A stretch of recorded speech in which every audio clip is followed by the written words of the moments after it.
मुंबई के पवई में 17 बच्चों को होस्टेज रखने वाले रोहित आर्या का पुलिस के साथ फायरिंग के दौरान इंजरी हुई और इंजरी के बाद मुंबई के जोगेश्वरी स्थित बाला साहब ठाकरे ट्रॉमा हॉस्पिटल, जहां पर हम इस समय मौजूद हैं, वहां पर उसे लाया गया और इलाज के दौरान उसकी मृत्यु हो गई है। और इस समय की तस्वीर हम आपको वहीं की दिखा रहे हैं। यही वो हिंदू हृदय सम्राट बाला साहब ठाकरे ट्रॉमा हॉस्पिटल है जोगेश्वरी का, जहां पर इस समय रोहित आर्या की डेड बॉडी पड़ी हुई है।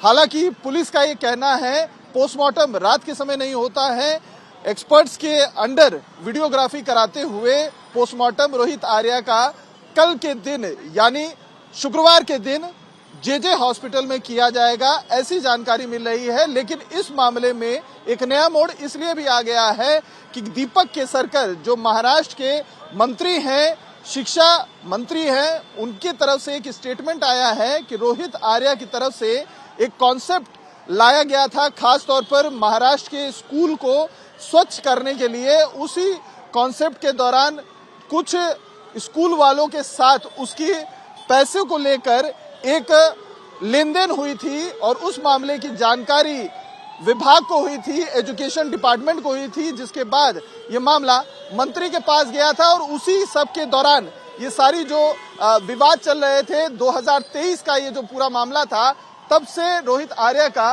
पैसा कुछ पेंडिंग था और इसी पैसे की लेन देन को लेकर कुछ दिनों से वो डिपार्टमेंट के भी चक्कर लगा रहा था, सरकार के प्रतिनिधियों से भी उसकी बातचीत चल रही थी। और अब इसी सब मामले को लेकर महाराष्ट्र की विपक्ष सरकार के ऊपर हमलावर है। लेकिन इस मामले को लेकर सनसनीखेज खुलासा ये भी हो रहा है कि ये इस प्लानिंग में रोहित आर्या ने इसको बहुत ही सिस्टमैटिक तरीके से किया था। बीते 4 दिनों से मुंबई के पवई स्थित आर्य स्टूडियो में वेब सीरीज की कास्टिंग के नाम पर वहां पर वो बच्चों को बुलाता था और उनकी कास्टिंग का पूरा ड्रामा क्रिएट करता था।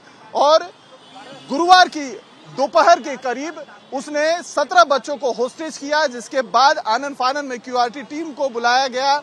उन्होंने कमांडोज को के जरिए रेस्क्यू किया। जिस स्टूडियो में उसने बंधक बना के रखा था, उसके बाथरूम के जरिए फोर्सफुल एंट्री की गई और उस दौरान जो एयर गन आरोपी के पास था उसने फायरिंग की और जिसके बाद एक शॉट कमांडो की जो टीम थी अंदर एंट्री की थी उसने ली, जिसमें उसे इंजरी हुई। और रोहित को जब इलाज के लिए इसी ट्रॉमा हॉस्पिटल लाया गया तो इलाज के दौरान उसकी मौत हो गई है। और अब शुक्रवार के तड़के बताया जा रहा है कि उसका पोस्टमार्टम होगा और आगे इस मामले में रोहित आर्या की क्या किसी और ने भी मदद की है, इसकी जांच की जाएगी। तो मामला अभी भी विचाराधीन है और कई सारे एंगल से मुंबई पुलिस इस मामले की जांच कर रही है। वीडियो जर्नलिस्ट विनायक के साथ अतुल सिंह, टाइम्स नाउ भारत, मुंबई।